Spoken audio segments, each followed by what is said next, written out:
लगता है भीम ने कुछ खरी खोटी कह दी होगी।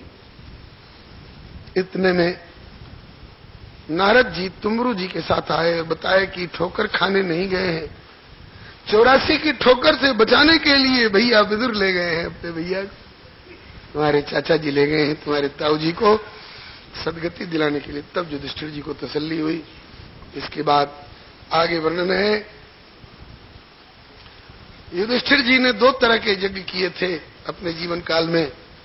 महाभारत से पहले राजसूय यज्ञ, महाभारत के पश्चात अश्वमेध यज्ञ। अश्वमेध यज्ञ में भगवान श्री कृष्ण घोड़े के पीछे पीछे घूम घूम करके मदद किए हैं। यज्ञ संपन्न होने के बाद द्वारका लौटने लग गए। पुनः द्वारका लौट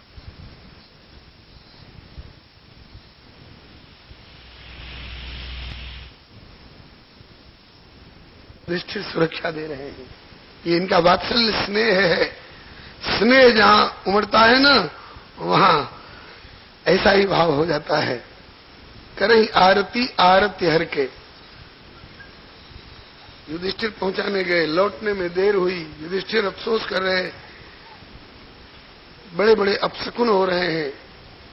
मेरी बाईं आंख फड़क रही है, बाईं भुजा फड़क रही है, सूर्य दिन में प्रवाहहीन क्यों दिख रहे हैं, तारे टूट टूट कर गिरते हुए क्यों दिखाई पड़ रहे हैं, मंदिरों में प्रतिमाओं की आंख से आंसू की धार क्यों दिखाई पड़ रही है, गैयों के थन से दूध के बदले में खून क्यों निकल आया करता है, गधे कुत्ते गीदड़ दिन भर रोते हैं बेतरह, पता नहीं क्या अशुभ देखने सुनने को मिलेगा।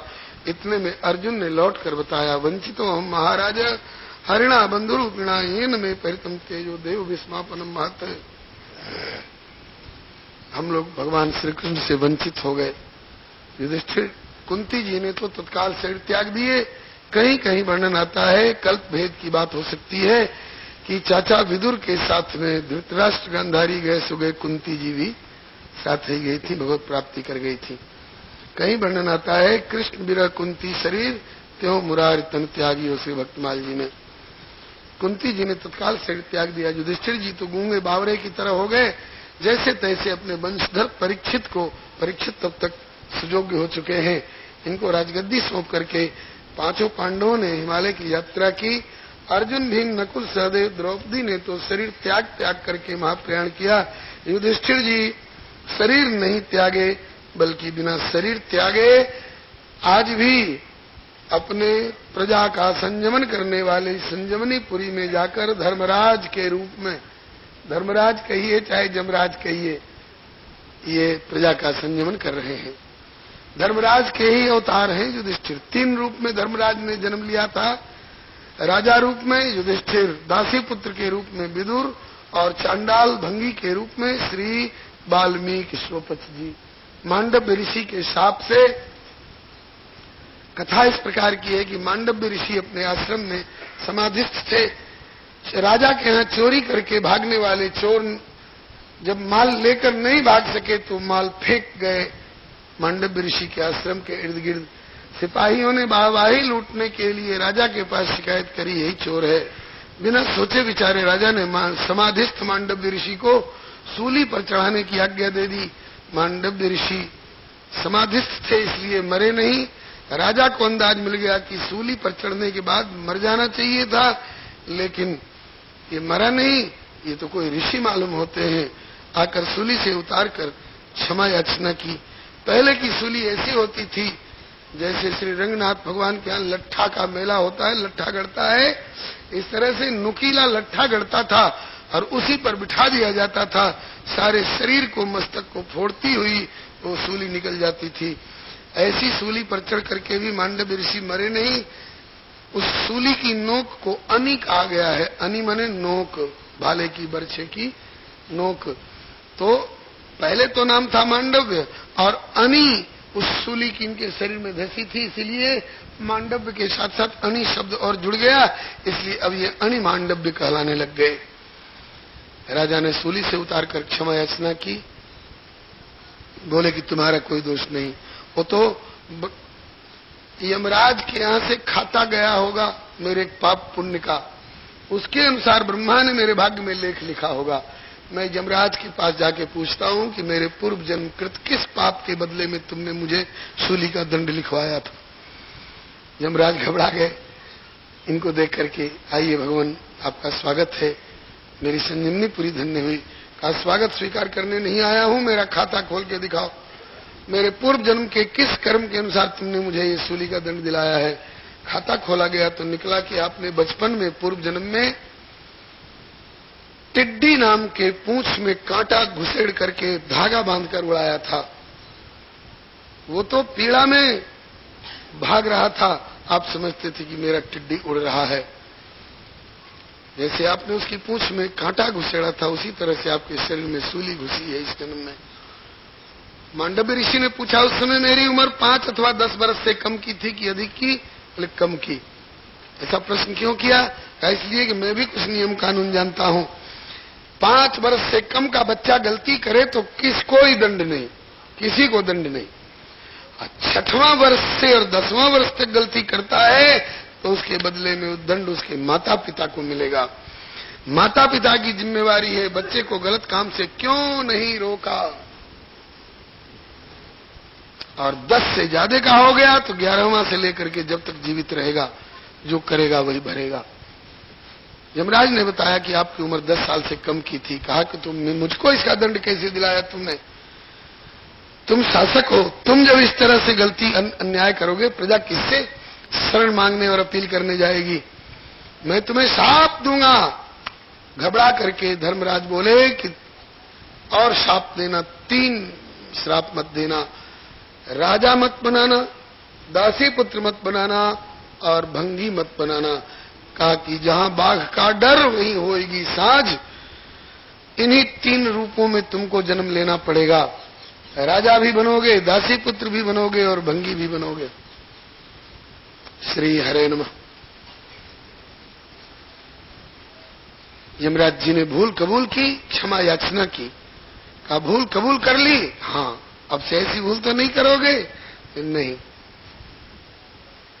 कहा कि तो शाप लगा है तो जन्म तो लेना ही पड़ेगा, लेकिन भूल कबूल करके क्षमा याचना कर रहे, इसलिए सुविधा ये कर देता हूं कि अगर भूल कबूल नहीं करते तो 100 वर्ष राजा बनकर के शरीर छोड़ते, फिर 100 वर्ष के लिए दासी पुत्र बनकर के शरीर छोड़ते, और फिर 100 वर्ष के लिए चंडाल बनकर के शरीर छोड़ते, तब तुम्हारा छुटकारा होता। 300 वर्ष लग जाते बारी बारी। लेकिन भूल कबूल कर लिए, क्षमा याचना करे, इसलिए सुविधा कर देता हूं। देव स्वरूप हो, इसलिए एक ही साथ 3 रूप में जन्म लोगे और तीनों शरीर से 100 वर्ष, 100 वर्ष के भीतर ही 300 वर्ष के दंड का निपटारा हो जाएगा। दासी पुत्र बने थे, उनका नाम था श्री विदुर जी, ये भी धर्मराज के अवतार हैं। चंडाल बने थे, उन्हीं का नाम था स्वपच वाल्मीकि, जिनके नाम पर आज हमारे भंगी भाई लोग गौरव अनुभव करते हैं कि हम वाल्मीकि जी के वंशज हैं। लेकिन ये लोग समझते हैं कि हम वो वाल्मीकि, रामायण लिखने वाले वाल्मीकि जी के वंशज हैं। वो त्रेता वाले वाल्मीकि ब्रह्म ऋषि थे। ये द्वापर के अंतिम चरण में ये वाल्मीकि जी युधिष्ठिर जी के राज्यकाल में थे, जिनके भोजन करने पर युधिष्ठिर जी का राजसूय यज्ञ पूर्ण हुआ था, शंख बजा था। ये कथा प्रख्यात है, आप जानते हैं। और राजा रूप में प्रकट हुए थे वही युधिष्ठिर जी हैं। इसलिए इन्होंने शरीर नहीं छोड़ा, उसी शरीर से जाकर के आज भी अपने संयमनीपुरी में उस धर्मराज वाले पद को संभाल रहे हैं। जब तक ये इस पृथ्वी पर थे 100 वर्ष के लिए, उतने दिन तक उस धर्मराज का पद कौन संभाल रहा था? पितृगणों के स्वामी अर्यमा, ऐसा वर्णन है।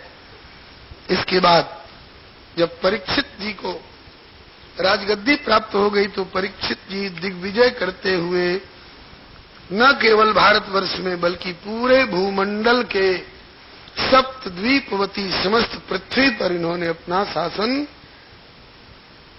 संभाला। उन दिनों के जितने राजा थे और क्षेत्रों के, उन लोगों ने कहा कि हम हैं राजा और आप हैं हमारे महाराजा धीराज चक्रवर्तीन्द्र सम्राट। ये किसी को सताया जाना नहीं देख सकते थे, नहीं सुन सकते थे। राजा भी अगर किसी को सतावे तो उसको दंड देने को तैयार।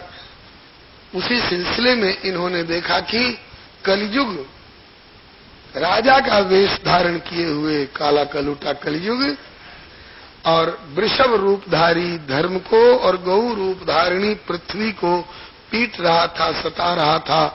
पहुंच करके इन्होंने डांटा उस कलियुग को कि नीच, तुमने भेष राजा का बना रखा है और ऐसा पाप कर्म करते तुझको लज्जा नहीं आती? ये निर्दोष गौ और वृषभ को तू पीट रहा है। तो ये पता नहीं अभी धर्मात्मा पांडवों का वंशधर परीक्षित जीवित है, मैं अभी तुझे मार डालूंगा। वृषभ रूपधारी धर्म से पूछा, आपको ये क्यों पीट रहा है? इन्होंने कहा कि हम नहीं किसी को दोषी ठहराते, कोई काल को, कोई कर्म को, कोई ग्रह को, कोई नक्षत्र को, कोई किसी जीव को, कोई किसी व्यक्ति को दोषी ठहराते हैं। मैं किसी को दोषी नहीं ठहराता, क्योंकि दोष किसी और का हो, हम किसी और का नाम ले लें, हम स्वयं दोष के भागी हो जाएं। यद धर्म कृतिस्थानम सूचकस्यापि तद्भवेत्। हम सूचक, पिशुन, चुगलखोर पने का पाप क्यों करें जो हम किसी का नाम लें? परीक्षित जी ने कहा कि रे, धर्म का इतना सूक्ष्म विचार आप कर रहे हैं, आप तो साक्षात धर्म मालूम होते हैं। अनुमान सही था। धर्मम ब्रवीषि धर्मज्ञ धर्मो से वृषरूप धृक। फिर कलियुग को जब दंड देने को तैयार हुए श्री परीक्षित जी, तो कलियुग इनके चरणों में गिर पड़ा। नहीं नहीं राजन, मैं भी आपकी शरण में हूं, शरण में आए हुए को मारना उचित नहीं है। कहा कि जब शरण में आ गया तो मार डालूंगा तो नहीं, लेकिन तू मेरे राज्य से बाहर निकल जा। उसने कहा कि आपके राज्य से बाहर जगह कहाँ है भगवान?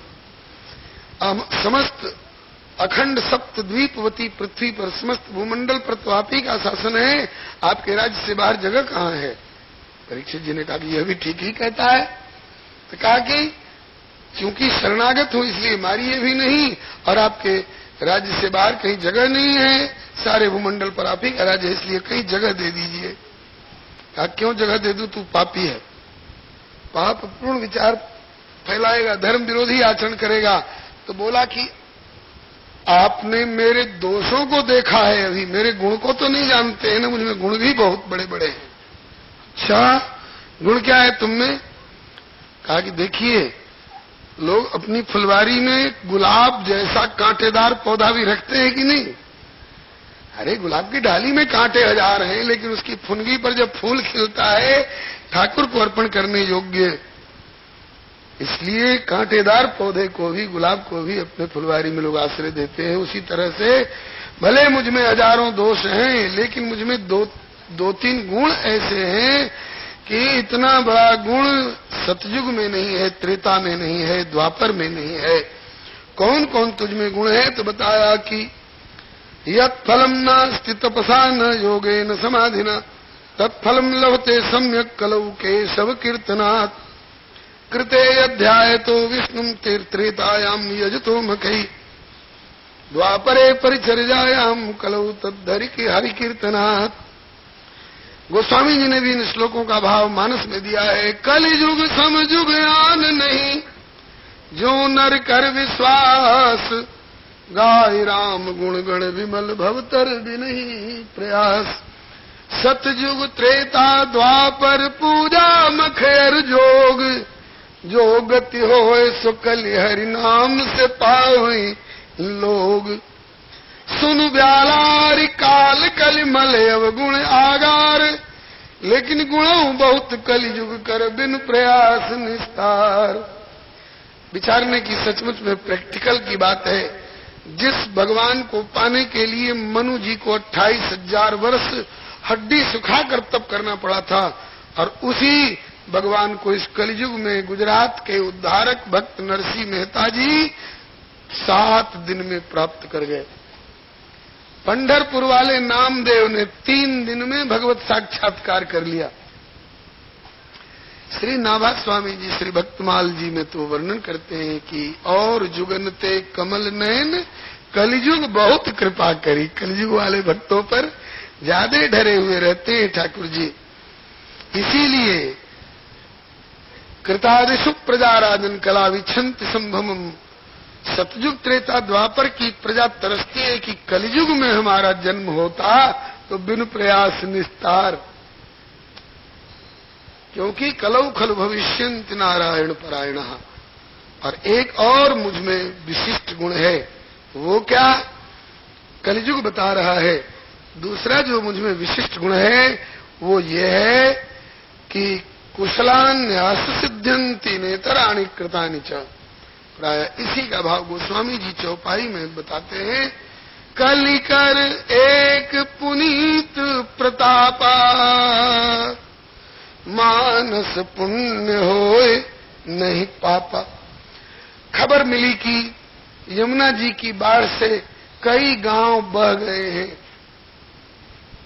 कई लोग बिना घर के होकर सड़क के किनारे गुजारा कर रहे हैं, रोटी के लिए तड़प रहे हैं।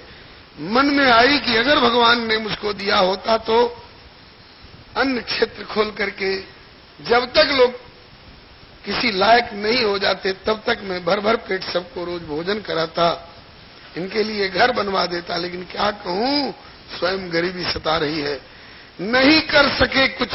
लेकिन मन में आ गई कि मैं मदद करता तो जो हजारों रुपए खर्च करके दूसरा क्रियात्मक रूप में मदद करके कर पा रहा होगा पुण्य का संचय, आप घर बैठे केवल मन में सोच करके ही आप पुण्य का अर्जन कर लीजिएगा। कई लोग गिरिराज जी की परिक्रमा के लिए जा रहे हैं, लेकिन क्या कहूं, घुटने में ऐसा दर्द आ गया है कि चलना फिरना उठना बैठना मुश्किल हो रहा है। अगर मेरा पांव सही होता तो मैं भी गिरिराज जी की परिक्रमा लगा आता। नहीं लगा सके, लेकिन मन में आई कि परिक्रमा लगा लेता तो भी गिरिराज जी की परिक्रमा का फल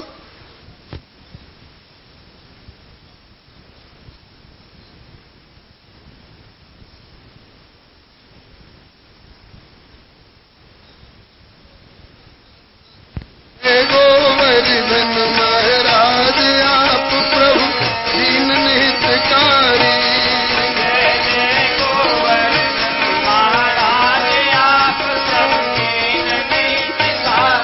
बोल गिरिराज महाराज की जय। कलियुग ने लाइन काट दी, गिरिराज महाराज ने लाइन जोड़ दी। बोल गिरिराज महाराज की। जब कलियुग ने परीक्षित जी को अपने इन 2-3 विशेषताओं की बात चर्चा चलाई तो परीक्षित जी ने कहा कि यार तुझ में सचमुच में अच्छे अच्छे गुण हैं। कलियुग वालों को इतनी तो सुविधा देगा कि केवल कीर्तनादेव कृष्ण से मुक्त संग परम ब्रजेत, फिर तो ठीक है तुझे जगह दे दूंगा। 4 जगह बताई। एकाकारम कलिम दृष्ट्वा कलिजानाम सुखाय च विष्णुरात स्थापितवान कलिजानाम। एकाकारम कलिम दृष्ट्वा सारवत सार नीरसम विष्णुरात स्थापितवान कलिजानाम सुखाय च। कलियुग को जगह दे दी, 4 जगह बताई। पहली द्यूतम, जहां जुआ खेलने वाले लोग हों वहां तू रह सकता है। दूसरा पानम, जहां मदिरा पान करने वाले लोग हों वहां तू रह सकता है। तीसरा स्त्रिया, पराई स्त्रियों के साथ व्यभिचारादि कर्म करने वाले जहां वेश्यागामी लोग हों वहां तू रह सकता है। और सूना, जहां निर्दोष प्राणियों की हत्या करने वाले हिंसक कसाईयों का मोहल्ला हो वहां तू रह सकता है। आप लोग कहेंगे कि क्या परीक्षित के राज्य में ये द्यूतम पानम स्त्रिय सूना ये भी हुआ करते थे क्या? बोले भारतवर्ष में तो चंद्रगुप्त और हर्षवर्धन के समय तक भी ये सब नहीं हुआ करते थे। हाँ, विदेशों में चूंकि इनका सभी द्वीपों पर अखंड भूमंडल के सम्राट थे और भूभागों में होता होगा। जगह बताई 4। कलियुग बोला कि आपने जगह दी, अच्छा किया, धन्यवाद, लेकिन जगह थोड़ी रहेगी क्योंकि मेरा परिवार थोड़ा बड़ा है। थोड़ी सी जगह और बता दीजिए महाराज, जिसमें कम से कम पांव फैलाकर सोने बैठने भर की जगह तो हो जाए। तो पुनश्च याचमानाय जात रूप मदात प्रभु, जात रूप कहते हैं सोना को, सुवर्ण बतला दिया जिसके गहने बनते हैं। सो सोना बताते ही इस छलिया कलियुग ने परीक्षित जी के माथे पर जो सोने का मुकुट था, बस मुकुट पर ही अपना प्रभाव डाल दिया। होनहार वश तुलसी जसी भवितव्यता, तैसी मिलई सहाय, आपुन आवई ताहि पही, अथवा ताहि तहां ले जाए। सोने के मुकुट पर कलियुग ने अपना प्रभाव डाल दिया। भूख प्यास से व्याकुल दिग्विजय के सिलसिले में परीक्षित जी ऐसे क्षेत्र में पहुंच गए जहां अन्न और जल दुर्लभ लगने लगा कंठ सूख जाएगा, प्राणांत हो जाएगा। हाय, कहीं कुछ खाने को और पीने को जल मिल जाए। एक ऋषि की कुटिया दिखाई पड़ गई और उनको देखते ही परीक्षित जी को तसल्ली हुई, भरोसा हुआ, ऋषि की कुटिया है, जरूर यहाँ कुछ खाने पीने को मिलेगा, अब मेरे प्राण बच जाएंगे। गए। अगर सचमुच में ऋषि जागृत दशा में होते तो जरूर कुछ खिलाते पिलाते, लेकिन वो बेचारे समाधि में स्थित थे, दीर्घकालीन समाधि थी, समाधि में स्थित थे। अगर परीक्षित के माथे पर कलियुग नहीं सवार हुआ होता तो कुतर्क नहीं आता, प्रणाम करके समाधिस्थ महात्मा को क्यों छेड़ा जाए, प्रणाम करके आगे बढ़ जाते, दूसरी जगह खोज करूंगा।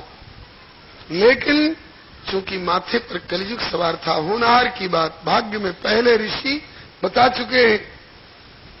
होनहार वश चूंकि माथे पर कलियुग सवार हो गया था, इसलिए बुद्धि में विकार आ गया, तर्क आ गया, कुतर्क आ गया, समाधि फमाधि कुछ नहीं लगी है। मुझे आता देख करके अपनी पूजा प्रतिष्ठा कराने के लिए समाधि का ढोंग कर रहा है बाबा जी। अभी देखता हूं सच्ची समाधि है कि कच्ची समाधि है। एक सर्प मरा हुआ पड़ा था, उसी को धनुष की नोक से उठा करके और उनके गले में लपेट दिया। कोई कोई कहते हैं कि ये तक्षक था, मरे हुए सर्प का अभिनय कर रहा था। क्यों? इसलिए कि इस परीक्षित के पूर्वज अर्जुन ने खांडव वन का दाह करके बहुत से नागों को जला दिया था, तो कहा कि हम बदला लेंगे, उनसे नहीं तो उनके पोते से सही। ऐसा भी कुछ लोग कहते हैं। जो भी हो, मरा हुआ सर्प दिखाई पड़ा, धनुष की नोक से उठाकर शमीक ऋषि के गले में लपेट दिया, चल दिए। ऋषि को पता नहीं चला कि गले में सर्प लपेटा गया कि माला पहराई गई, क्योंकि समाधि में स्थित थे। जागृत स्वप्न सुषुप्ति ये जीव अवस्था तीन, रघुपति ध्यान तुरीय सुख ताकी गति अति झीन। ताकी गति अति झीन बिना साधन को जाने, बिन तुरीय अनुभवे राम छवि उर नहीं आने। जागृत स्वप्न सुषुप्ति ये जीव अवस्था तीन, रघुपति ध्यान तुरीय सुख ताकी गति अति झीन। तुरीय अवस्था में पहुंचा हुआ समाधिस्थ महापुरुष को बाहर क्या हो रहा है इसका पता नहीं चलता है। शमीक ऋषि तो कुछ बोले नहीं। शमीक ऋषि के एक पुत्र थे जिनका नाम था श्रृंगी। एक श्रृंगी नाम रामचरितमानस में भी, रामायण में भी आता है। श्रृंगी ऋषि वशिष्ठ बुलावा, पुत्र काम शुभ यज्ञ करावा। वो श्रृंगी ऋषि दूसरे थे, वो विभांडक ऋषि के पुत्र थे। त्रेता में प्रौढ़ थे, शादीशुदा थे। राम जी की बहन शांता के साथ विवाह हुआ था, जिनने दशरथ जी का पुत्रष्टि यज्ञ करवाया था। दोनों तरह के प्रमाण मिलते हैं। कहीं तो दशरथ जी की कन्या शांता से विवाह हुआ था उनका, कहीं रोमपाद की कन्या दशरथ जी ने गोद लिया था और विवाह हुआ था उनका। वो श्रृंगी ऋषि और थे, वे विभांडक ऋषि के पुत्र थे। और ये श्रृंगी ऋषि कलियुग 30 वर्ष बीत चुका था, तब तक अभी बालक है। ये शमीक ऋषि के पुत्र हैं जिनके गले में सर्प डाला है परीक्षित ने। तो श्रृंगी अभी बचपन में कुछ बच्चों के साथ खेल रहे थे, किसी बात पर इनके साथ वाले बच्चों ने कोई आड़ी टेढ़ी बात व्यवहार की होगी, इसलिए इन्होंने थोड़े तैश में आकर के कहा कि रे तुम लोग हमारे प्रति इस तरह से व्यवहार कर रहे हो, तुम्हें अभी हमारे तेज ओज का पता नहीं है। तैश में इस तरह से बोले तो उन्हीं में से एक बच्चे ने ताना मार दिया, चल चल चल, बड़ा तेजस्वी ओजस्वी बनता है, तेरे बाप के गले में सर्प डालकर चला गया राजा, क्या कर लिया तुमने? तेजस्वी और ओजस्वी बनने चला। तो आ गया बालक तैश में, है मेरे समाधिस्थ निर्दोष भजनानंदी पिता के गले में सर्प डालकर राजा चला गया, मैं उसको दंड दूंगा, अपना तेज और ओज प्रदर्शित करूंगा। क्या दंड दोगे?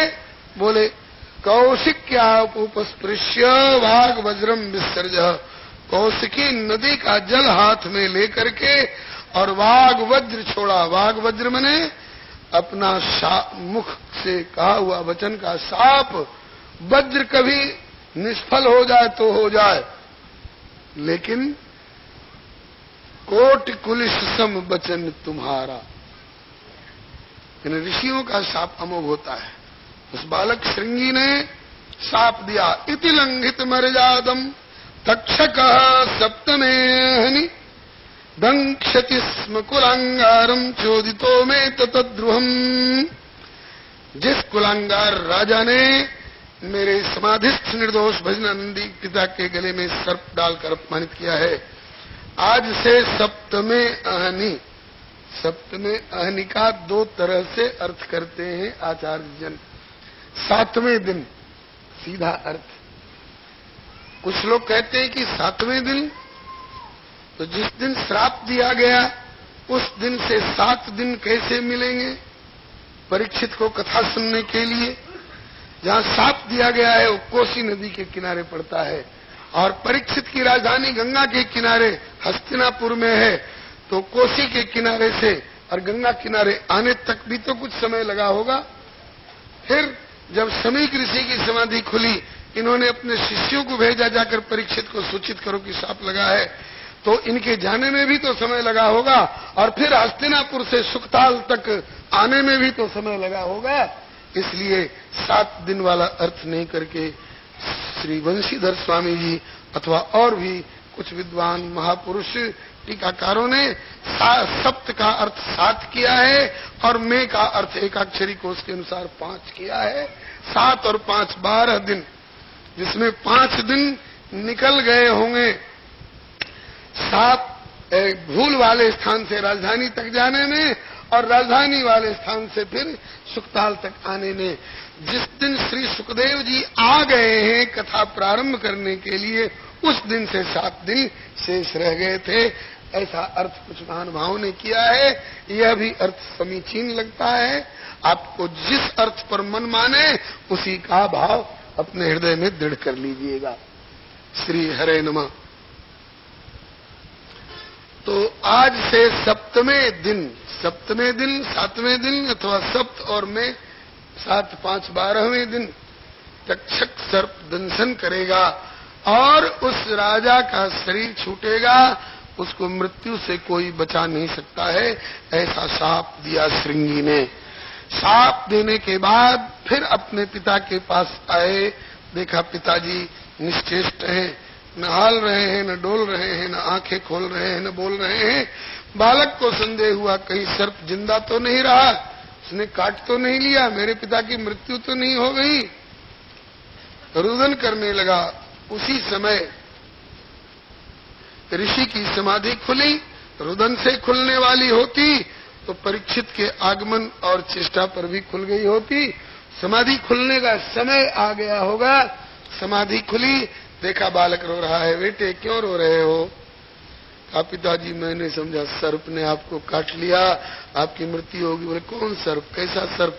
बोले जो परीक्षित आपके गले में डाल के गया था, जिसको मैं शाप दे चुका हूं। देखा गले में सर्प निकाल कर फेंका। परीक्षित आए थे, उन्होंने सर्प डाला था, तुमने श्राप दिया है उनको? हाँ। क्या? बोले इति लंघित मर्यादम तक्षक सप्तमेनि दंक्षति स्म कुलांगारम चोत्तो में तो हाय हाय कर बैठे ऋषि। अरे नादान बच्चे, तुमने बहुत बड़ी भारी गलती की, बहुत बड़ा अपराध किया है। परीक्षित जैसे प्रजापालक धर्मात्मा राजा को तुमने शाप दिया। भूल हो जाती है, अच्छे अच्छे लोगों से भी चूक हो जाती है। चार में से किसी एक, दो, तीन अथवा चारों सूत्रों से प्रभावित होकर के विचार सूत्र कौन है? बोले कि काल स्वभाव कर्म बरियाई, भले हूं प्रकृति बस चुकहीं भलाई। काल प्रेरित, कर्म प्रेरित और स्वभाव प्रेरित और प्रकृति प्रेरित भले लोगों से भी कभी कभी भलाई में चूक हो जाती है। तो उस समय क्या करना चाहिए? श्राप दे देना चाहिए? बोले नहीं, सो सुधारी हरिजन जी मिले, दलि दुख दोष विमल जस दे। लेकिन ऐसा कौन करते हैं? जो परिपक्व बुद्धि वाले हैं। लेकिन नादान बच्चे, तू अपरिपक्व बुद्धि का है, इसलिए तुमने ऐसे प्रजापालक धर्मात्मा राजा परीक्षित को शाप दिया। अब तेरे माथे पर आएगा, बहुत बड़ी गलती तुमने की है। बालक ने कहा कि पिताजी, अब तो चाहे उनके प्रारब्धवश, होनहारवश अथवा मेरी भूलवश, जैसा कह लीजिए, जो निकल चुका है मेरे मुख से वह मिथ्या नहीं होगा पिताजी, क्योंकि मैंने खेल में भी कभी झूठ नहीं कहा है। मैं सपने में भी कभी झूठ नहीं बोला हूं आज तक। जो सपने में भी, खेल में भी कभी झूठ नहीं बोलता है, वह तो जो कुछ कहेगा उसकी संयत वाणी से जो निकलेगा वह तो हो करके रहेगा, शाप अन्यथा नहीं हो सकता है। ऋषि ने भी सोचा कि इस बालक का भी क्या दोष, जब प्रारब्ध में ही उसके ऐसा उल्लेख था, जो विधना ने लिख दिए छठी रात के अंक, राई घटे न तिल बढ़े रहु रे जीव निसंक। श्री हरे नमः। फिर समझाया बच्चे को, श्रृंगी तू ही सामर्थ्यवान नहीं है जो परीक्षित को शाप दे दिया। परीक्षित भी सामर्थ्यवान है, विष्णुरात कहलाता है। गर्भावस्था में भगवान ने उसकी रक्षा की है, प्रत्यक्ष दर्शन देते हुए परम सिद्ध है। जैसे तुमने उसको शाप दिया, ऐसे वह भी चाहता तो तुमको शाप दे करके राख की ढेरी कर सकता था। लेकिन मैं जानता हूं कि तुमने भले उसको शाप दिया, वह तुमसे बदला लेना नहीं चाहेगा। भक्त हृदय है, क्षत्रिय ही नहीं है। कोरा क्षत्रिय होता तब तो क्रोध और प्रतिशोध की भावना हो सकती थी, लेकिन क्षत्रिय पने के साथ साथ उसमें भगवान की भक्ति है, और भक्त किसी से द्रोह नहीं करते, और वो भी संत से बदला लेने का भाव, और वो भी परीक्षित। अरे किसी काल स्वभाव कर्म प्रकृति बस भूल हो गई, जानबूझकर किसी संत से बदले का भाव परीक्षित नहीं कर सकता है। खैर, जो होना था हो चुका, अब सुधार क्या हो सकता है? एक गुंजाइश है। क्या? बोले कि परीक्षित के सामने शाप नहीं दिया गया है, परीक्षित के जाने के बाद शाप दिया गया है। बेचारे को पता भी नहीं है कि मुझे अब कितने दिन जीवित रहना है। हम लोगों को तो कम से कम 7 दिन अथवा 12, परीक्षित को तो कम से कम 7 दिन अथवा 12 दिन का तो पता तो पड़ जाए। हम लोगों में से तो कितने ऐसे बैठे हैं जिनको 7 मिनट और 12 सेकंड का भी पता नहीं है कि क्या हो जाएगा। हम लोगों को तो परीक्षित से भी ज्यादा सावधानी पूर्वक भगवान का भजन चिंतन में, राम भजन में आतुरी और काम में देर। आग लगन ते झोपड़ा जो निकसे सोलाव, जो निकसे सोलाव देख मानुष तन चोरी, जो गिनती की सांस जात आवत न बहोरी। ज्यों कर अंजलि माय घटत जिल थिर न रहाई, करु आरत हरि भजन साख काया धो गाई। अगर कहाँ लगथे गरी दीजे फाटे आभ, आग लगन ते झोपड़ा जो निकसे सो लाभ। बचा लीजिए, अपनी बाकी श्वासाओं को बचा लीजिए भगवत चिंतन में।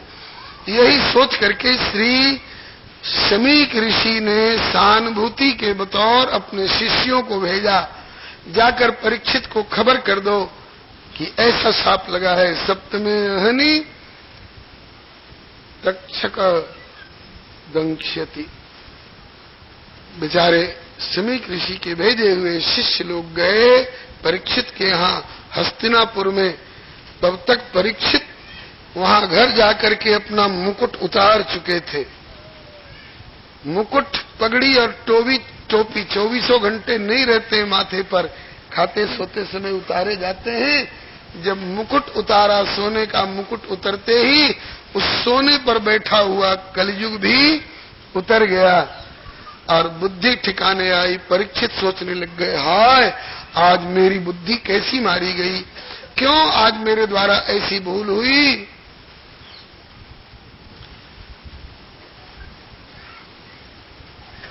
नहीं होनी चाहिए थी। अब उपाय कहा कि भूल हो गई तो उसका प्रायश्चित होना चाहिए। प्रायश्चित क्या है? बोले कि प्रजा से गलती हो तो राजा दंड देता है, प्रायश्चित हो जाता है। यत्र दंडेन शुद्धयति, दंड से शुद्धि हो जाती है। प्रजा से गलती हो तो राजा दंड देकर शुद्ध कर देता है। राजा से गलती हो गई तो कौन दंड देगा भाई? बोले कि दुनिया ऊपर राज है किंतु राजा ऊपर संत, और संतन के आधार है प्रभु अनंत भगवंत। किसी संत से दंड मिल जाता, कांटा गड़ जाए तो क्या करना चाहिए? कुरेद के निकाल देना चाहिए कि छोड़ देना चाहिए? अगर कुरेद कर निकाला जाए तो कष्ट होगा न कुरेदते समय। तो कहते हैं कि कुरेद कर निकालते समय का कष्ट सह लो, निकाल दो, उसी समय निकाल दो। नहीं छोड़ दोगे घाव हो जाएगा, सड़ जाएगा, जहरीला हो जाएगा, सारे शरीर को नष्ट कर देगा। बिस्तर पर चिंगारी झड़ गई तो क्या करना चाहिए?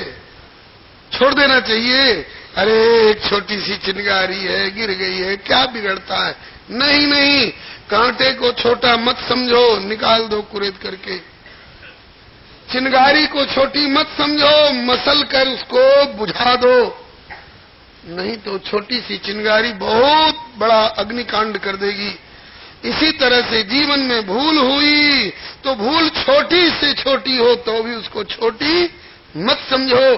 भूल भूल है, उसका मार्जन होना चाहिए। सोच रहे थे कि कुछ दंड मिल जाता तो शुद्धि हो जाती। ये परीक्षित जी का भाव है। इतने में तो पहुंच गए शमीक ऋषि के भेजे हुए शिष्यगण। राजा परीक्षित ने उन्हें प्रणाम किया, उनका आदर किया, पूजन किया। ऋषि कुमारों ने पूछा, राजन आज आपसे कुछ भूल हुई है? भूल नहीं भगवान, भयंकर अपराध हुआ है। धर्मात्मा पांडवों का वंशधर परीक्षित आज एक संत के गले में सर्प डालकर अपमानित किया है और बहुत बड़ा संतापराध किया है। और डर है कि साधु अवज्ञा तुरत भवानी, कर कल्याण अखिल के हानि। जीवन में किए हुए सारे उत्तम कर्मों पर पानी न फिर जाए। आगे के लिए क्या सोच रहे हो? कहा कि प्रायश्चित कर लेता, दंड मिल जाता, मेरी शुद्धि हो जाती, इसी समय कर्ज चुका देता तो आगे के लिए सूद दर सूद नहीं बढ़ती। ऋषि कुमारों ने सूचित किया, राजन आपको दंड मिल चुका है। किसने दंड दिया भगवान? बोले जिनके गले में सर्प डालकर आए वो तो नहीं, बड़े सहनशील हैं, क्षमाशील हैं, उनने तो शाप नहीं दिया, लेकिन उनके अबोध बच्चे श्रृंगी ने शाप दिया। ब्रह्म तेज से संपन्न, बचपन है तो क्या, ब्रह्म तेज से संपन्न है, उन्होंने शाप दिया है। क्या? बोले आज से सप्तमे दिवस आपका प्राणांत होगा। तक्षक के दंशन से प्रसन्न हो गए परीक्षित जी, प्रसन्न हो गए, अपना भाग्य सराहने लग गए। मैं बड़ा भाग्यशाली हूं, अच्छा हुआ, मैं तो सोच रहा था दंड मिल जाता, मेरी शुद्धि हो जाती, अच्छा हुआ दंड मिल गया। ऋषि कुमार लौट गए। परीक्षित जी ने सोचा अब करना क्या चाहिए, अपने शेष जीवन का किस दिशा में उपयोग करना चाहिए जिससे परम कल्याण की प्राप्ति हो, आत्मा दुर्गति को न प्राप्त हो। निश्चय करके और तुरंत राजगद्दी अपने बड़े पुत्र जन्मेजय को दी और स्वयं भगवती भागीरथी गंगा मैया के पावन तट पर आ गए। गंगा जी के पावन तट पर आए।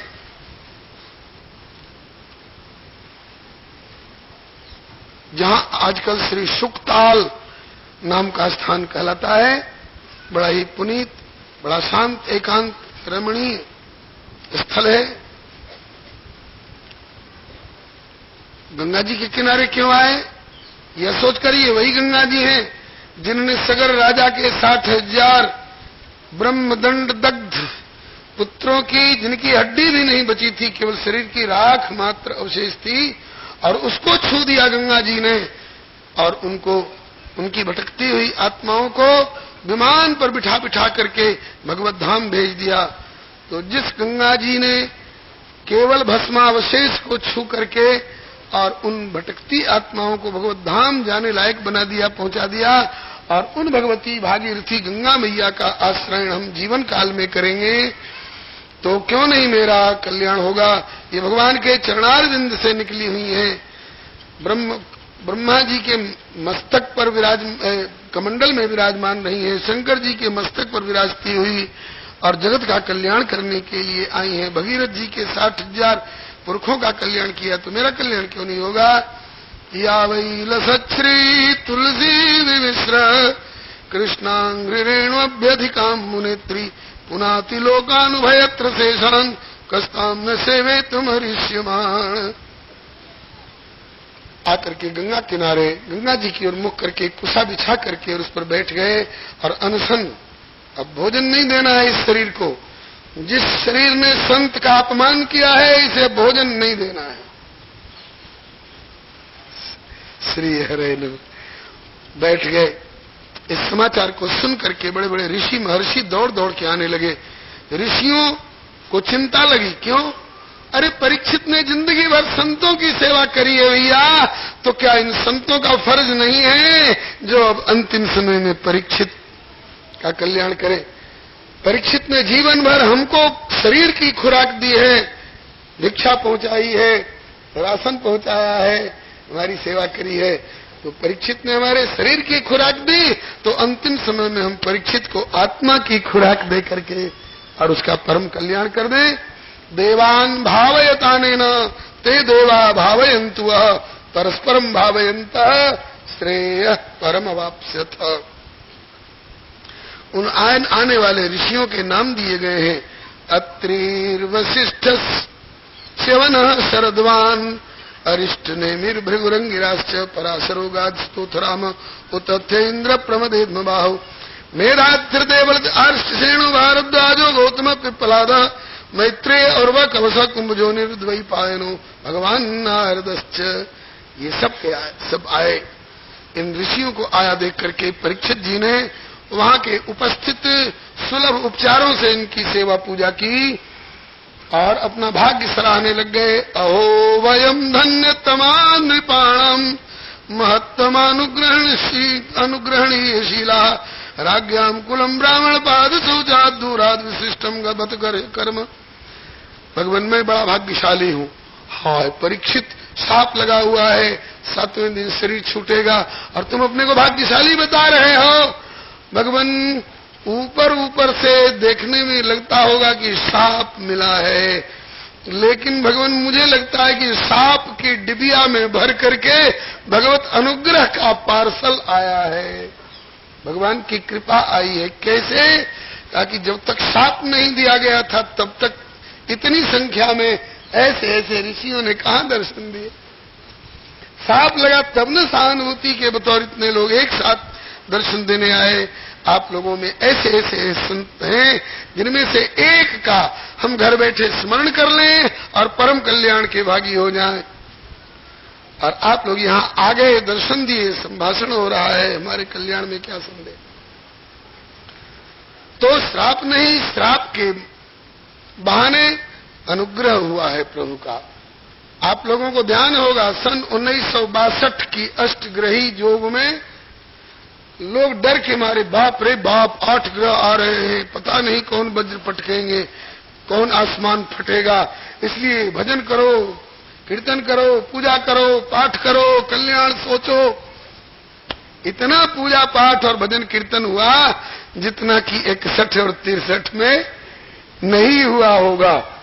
तो कहीं 72 की 75 दिन का अखंड कीर्तन, नाम संकीर्तन प्रारंभ होने वाला था। उद्घाटन भाषण में एक आचार्य चरण ने उद्घाटन भाषण में कहा था, औरों की दृष्टि में 8 ग्रह आ रहे होंगे, लेकिन मुझे तो लगता है कि 8 ग्रहों के बहाने भगवान का विशेष अनुग्रह आ रहा है।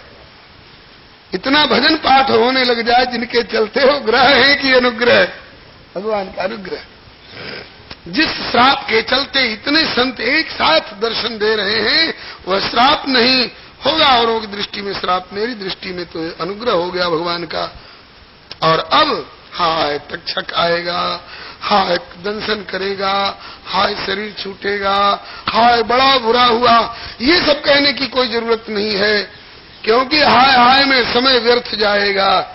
और दान करें कि तप करें कि तीर्थ करें कि व्रत करें, ये सब साधनों को टटोलने की आवश्यकता नहीं। परीक्षित जी निर्णय ले चुके हैं, तमोपयातम प्रतियंतु विप्रा गंगा च देवी धृत चित्तमीशे द्विजोपसृष्ट कुहकस्तक्षको वा दशत्वलम गायत विष्णु गाथा। आगे तक्षक दंशन करे इस जड़ शरीर को, छूटे शरीर भस्म हो जाए इसकी परवाह नहीं, लेकिन चूंकि मैं गंगा जी की गोद में बैठा हुआ हूं और आप लोगों के दृष्टि पथ में हूं, इसलिए मुझे कोई डर नहीं है। शरीर छूटे तो छूटे, इधर उधर की चर्चा नहीं। गायत विष्णु गाथा, भगवान की कथा सुनाइए, भगवान की कथा सुनाइए। साधन टटोलने की आवश्यकता नहीं है। द्विजोपशिष्टको वा दशत्वलम गायत विष्णु गाथा, भगवान की कथा सुनाइए। भगवत चर्चा हो, देह चर्चा और गेह चर्चा और हाय चर्चा और ओह चर्चा, ये सब कोई जरूरत नहीं है। भगवत चर्चा हो, निर्णय हो गया, भगवत चर्चा हो। कौन सुनाएगा?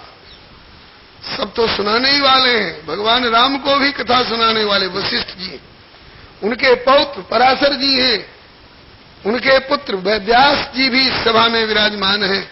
विश्वामित्र जी जो आधी आधी रात तक कथा सुनाया करते रामचंद्र जी को, कहत कथा इतिहास पुरानी रुचिर रजनी जुगजाम सिरानी, ऐसे ऐसे महान भाव विराजमान हैं। लेकिन में ऐसे कोई नहीं है कि सबको कहे कि सब चुप रहो हम बोलेंगे। हाँ, क्योंकि ये जानते हैं कि हर सभा का अध्यक्ष एक ही व्यक्ति नहीं होता है। ये जानते हैं कि हर बारात का दूल्हा एक ही आदमी नहीं होता है। किसी बारात का दूल्हा कोई और किसी सभा का अध्यक्ष कोई। इसी तरह से परीक्षित जी की सभा का अध्यक्ष कौन होगा, ये पूर्व निर्धारित है। जिज्ञासितात्मयाथात्म्यो मुनिर्व्यास सुता दसौ हित्वेदम नृप गंगायाम यास्यत्यद्धा कुतो भयम। ये भाग्य में पहले से निर्धारित है। व्यास नंदन श्री सुखदेव जी इनको कथा सुनाएंगे। बोले कि सुखदेव जी तो अभी यहां नहीं दिखाई पड़ते हैं। बोले नहीं दिखाई पड़ते हैं तो क्या आ रहे होंगे? आना होगा, हमारे बुलाए पर आएंगे नहीं, भगवान की प्रेरणा से आना होगा। क्योंकि हुई है सोई जो राम रचि राखा, को करी तर्क बढ़ाई शाखा। इतने में तो तत्रा भवद भगवान व्यास पुत्रो यदृच्छयागामटमानो नपेक्ष अलक्षलिंगो निजलाभ तुष्टो वृतश्च बालैरवधूत वेश। श्री सुखदेव जी आ गए। 16 वर्ष की तो जिनकी अवस्था है और काले काले सजल जलद मेघ वर्ण जिनका श्री अंग का रंग है, जैसा भगवान श्याम सुंदर के श्री अंग का रंग है, भूरे भूरे बिखरे केस जिनमें कभी तेल और कंघी का प्रयोग ही नहीं हुआ है, अचला लंगोटी की कौन कहे जिनके कमर में एक डोरा तक नहीं है, ऐसे दिगंबर आजानुलंबित भुजा वाले श्री सुखदेव जी आए। इनके पीछे पीछे नंगा देख करके ना समझ बच्चों और स्त्रियों का झुंड इनके ऊपर धूल फेंक रहा था। ओ देखो पगला जा रहा है, पगला जा, किसी की परवाह नहीं, अपने में मस्त। खुल गए दिशाओं के फाटक, कोई रोक थाम अब हमें नहीं, चाहे तो बरसों पड़े रहे, चाहे तो पल भर रुके नहीं। हम चंचल और अचल दोनों सब संग, किंतु संग को गए नहीं। हम साहंसाह निर्द्वंद सखे, सब सहले कुछ भी सहे नहीं। क्वचित भूमौ शय्या, क्वचिदपि च पर्यंक शयनम, क्वचित शाकाहारी, क्वचिदपि च शाल्योदन रुचि, क्वचित कंठाधारी, क्वचिदपि च दिव्यांबरधरो, मनस्वी कार्यार्थी गणयति न दुखम न च सुखम, तुल्य निंदास्त्रमौनि संतुष्टो येन केनचित्। ऐसी स्थिति वाले श्री सुखदेव जी महाराज आए और ज्यों सभा में प्रवेश किए, इनको देखते ही सब ऋषि मुनि उठ उठ के खड़े हो गए। संतों की सभा में उम्र का और शरीर का आदर नहीं, ज्ञान का आदर है। परमहंस शिरोमणि श्री सुखदेव जी को देखते ही सब के सब उठ उठ के खड़े हो गए, और वे बच्चे और स्त्रियां जो धूल फेंक रहे थे, भागे रे भागो भैया, तो राजा के ही नहीं गुरुओं के भी गुरु निकले आए। सब इनको देख के उठ के खड़े, तो बहुत बड़े कोई महात्मा मालूम होते हैं, भागो नहीं तो राजा कहीं दंड दे दे कि धूल फेंक रहे हो महात्मा के ऊपर। अब भाग गए। इधर श्री सुखदेव जी को ऊंचे सिंहासन पर विराजमान करके और इनकी पूजा की गई, आरती उतारी गई, इनका चरण धोकर चरणोदक लिया श्री परीक्षित जी ने और अपना भाग्य सराहने लग गए। बोलो श्री सुखदेव जी महाराज की जय, श्री व्यास नंदन भगवान की जय। श्री परीक्षित जी अपना भाग्य सराहने लग गए। ये शाम संस्मरणात् पुंसाम सद्य शुद्ध्यन्ति वै गृहाः, किम पुनर्दर्शन स्पर्शपात शौचासनादिवि। भगवान आप हिमालय में बैठे रहे, हम घर बैठे आपकी याद कर लें, स्मरण कर लें, घर पवित्र हो जाए, घर वाला पवित्र हो जाए, परम कल्याण के भागी हो जाए। आप यहाँ तक आए, दर्शन दिए, आपका चरण स्पर्श मिला, चरणोदक मिला, आपके वचनामृत का भी लाभ होने जा रहा है। अब हमारे कल्याण में क्या संदेह है?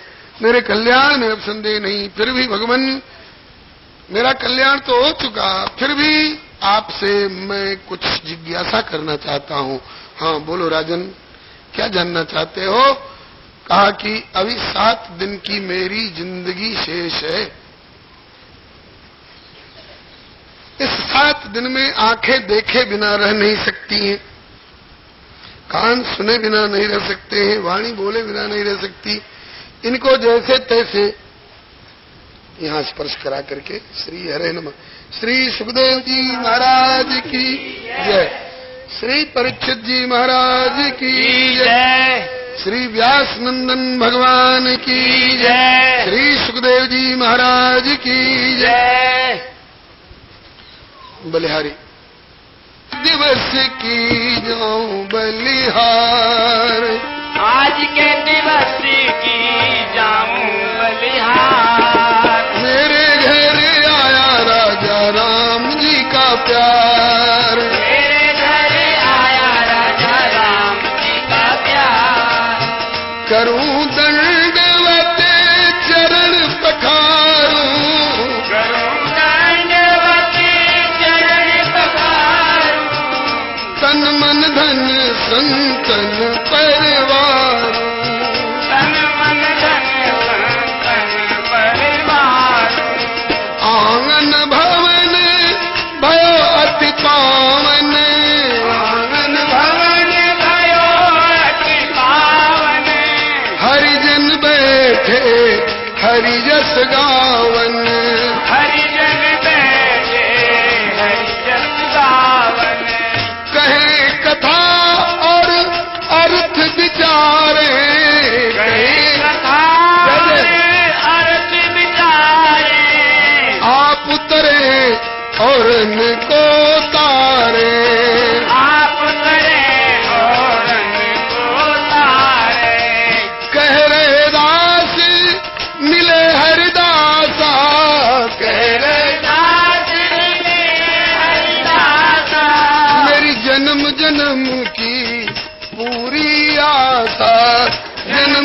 धर्म की पूरी आशा। श्री सुखदेव जी महाराज की जय। दीक्षित जी ने श्री सुखदेव जी, और नहीं हर जगह नहीं, बस सियाराम सियाराम कथा ही धरी रह जाएगी। कथाएं बहुत हैं अभी और समय मात्र 17 मिनट रह गया।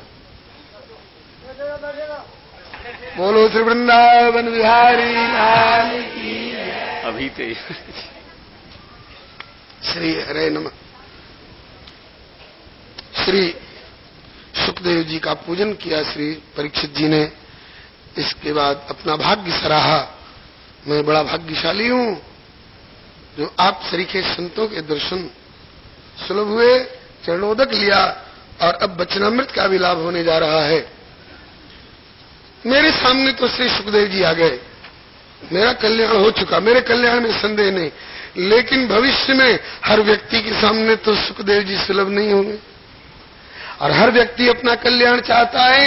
अतः पृच्छामि संसिद्धिम योगिनाम परमं गुरुम पुरुषस्य यत् कार्यम म्रियमाणस्य सर्वथा यत् श्रोतव्यम मथो जप्यम यत् कर्तव्यम नृभिः प्रभो स्मर्तव्यम भजनीयम वा ब्रूहि यद्वा विपर्ययम्। मेरे लिए तो 7 दिन का भी पता है ना, और लोगों को तो 7 मिनट का भी पता नहीं। मेरे सामने तो श्री सुखदेव जी पधारे हैं, सबके सामने ऐसे महापुरुष नहीं आते।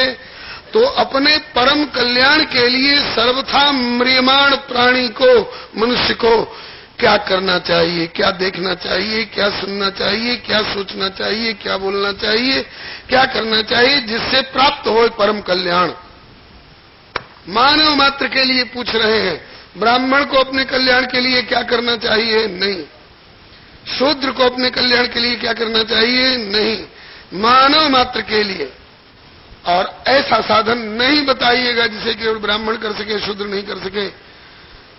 ऐसा साधन मत बताइएगा जिसे पहलवान लोग कर सके और कमजोर लोग न कर सके, जिसे विद्वान कर सके और अनपढ़ नहीं कर सके, जिसे बड़े बूढ़े कर सके और बच्चे न कर सके। कहीं कहीं लिखा रहता है फॉर एडल्ट्स ओनली, केवल वयस्क लोगों के लिए। नहीं नहीं, ऐसा साधन बताइए जिसे ब्राह्मण, क्षत्रिय, वैश्य, शूद्र, स्त्री, पुरुष, बच्चे, बूढ़े, ब्रह्मचारी, गृहस्थ, वानप्रस्थी, सन्यासी, धनी, गरीब, मूर्ख, विद्वान, रोगी, पहलवान, अल्पायु, दीर्घायु, हर तबके के लोग कर सके, आसानी से कर सके और परम कल्याण की प्राप्ति हो। बलिहारी श्री सुखदेव जी का नियम है, किसी गृहस्थ के यहाँ जल्दी जाते नहीं, और गए भी तो जितनी देर में एक गाय दुही जाती है उससे ज्यादा कहीं ठहरते नहीं। और आज यही श्री सुखदेव जी श्री परीक्षित जी की सर्वलोकोपकारिणी उत्तमोत्तम जिज्ञासा पर इतने रीझ गए, इतने बिक गए कि बोले कि परीक्षित अब तो गाय दुहने जितनी समय की कौन कहे, अब तो मैं 7 दिन तेरे साथ रह करके तेरे प्रश्न का उत्तर दूंगा। इतना बढ़िया तुमने प्रश्न किया है। अब तक आप प्रथम स्कंद की कथा सुन रहे थे, अब द्वितीय स्कंद में आपका प्रवेश हो रहा है।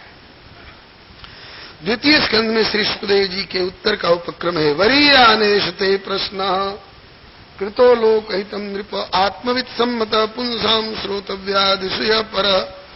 लोकहित की दृष्टि से किया हुआ यह तुम्हारा प्रश्न ही इतना श्रेष्ठ है परीक्षित की श्रोतव्यादिशय पर। समस्त श्रोतव्य, जप्य, द्रष्टव्य और कीर्तितव्य, कर्तव्य सब में परम श्रेष्ठ है। तुम्हारे प्रश्न का उत्तर कोई सुन ले तो फिर तो कहना ही क्या। मैं तो कहता हूं कि तुम्हारे प्रश्न को ही कोई देखे, तुम्हारे प्रश्न को ही कोई सुने, तुम्हारे प्रश्न की को ही कोई सोचे, तुम्हारे प्रश्न को ही कोई बोले, उसका कल्याण होकर के रहेगा। श्रोतव्यादिशय परा। वैसे तो संसार है, इसका इतना विस्तार है, इतना विस्तार है कि इस मनुष्य शरीर की आयु से क्या कोई पूरा पार सकता है। देवताओं सरीखी आयु ले लेकर के सैकड़ों जन्मों तक देखता, सुनता, सोचता, बोलता रह जाए तो भी पार नहीं पा सकता है। लेकिन संसार में 2 तरह के लोग होते हैं। कुछ असावधान, प्रमादी, प्रपंची, विषयी लोग होते हैं, जो कि हजारों हजारों वर्ष की आयु मिली तो भी ऐसा निरर्थक गंवाते हैं अनाप शनाप में। कैसे? बोले निद्रया ह्रियते नक्तम व्यवाये न चवावय दिवाचार्थे हया राजन कुटुंब भरणे नवा। इसी श्लोक का आनुपूर्विक भाव श्री कबीर जी, लोग अनपढ़ कहते हैं कबीर जी को, मसी कागज छुयो नहीं, कलम गई नहीं हाथ, और उनके मुख से ऐसा बढ़िया बढ़िया भाव अनुवाद इन श्लोकों का। कैसे? जब अनपढ़ हैं तो आपके मुख से इतनी दिव्य वाणी कैसे निकल रही है? बोले कि मसी कागज छुयो नहीं, कलम गई नहीं हाथ, फिर भी मेरे मुख से जो कहो, बोले कहो जानकी नाथ। भगवान हृदय में बैठ के जो बुलवा दिए, तस कहीं हो ही हरि के प्रेरे। निद्रया ह्रियते नक्तम व्यवाये न चबावय दिवाचार्थे है राजन कुटुंब भरणे नवा। इस श्लोक का इतना बढ़िया अनुवाद किया। बोले कि रैन गवाई सोए के और दिवस गवायो खाए, हीरा जन्म अमोल था कौड़ी बदले जाए। ये असावधान प्रमादी लोगों का जीवन रहा। और जो भगवान के संतों के सद्गुरुजनों के सत्शास्त्रों के लाडले कृपा पात्र होते हैं, वो अपनी छोटी सी छोटी अल्पकालीन जीवन अवधि का इतना बढ़िया उपयोग कर लेते हैं कि जन्म जन्मांतर जुग जुगांतर और कल्प कल्पांतर की समस्या का हल प्राप्त कर लेते हैं। किस तरह से? बोले कि तस्मात् भारत सर्वात्मा भगवान ईश्वरो हरि श्रोतव्य कीर्तितव्यश्च स्मर्तव्यश्चेच्छता भयम। हे भारत, भारत कह करके संबोधन कर रहे हैं परीक्षित जी को। क्यों? भरत के वंश में उत्पन्न हुए इसलिए भारत। अथवा भा दीप्तौ रतः, भा प्रकाश के अर्थ में प्रयुक्त होता है, जिसमें आ वी और प्र उपसर्ग लग जाने पर आभा विभा और प्रभा प्रकाश का वाचक शब्द बनते हैं। तो उस भा दीप्तौ प्रकाश में रतः, रत रहने वाले, तमसो मां ज्योतिर्गमय का अनुसरण करने वाले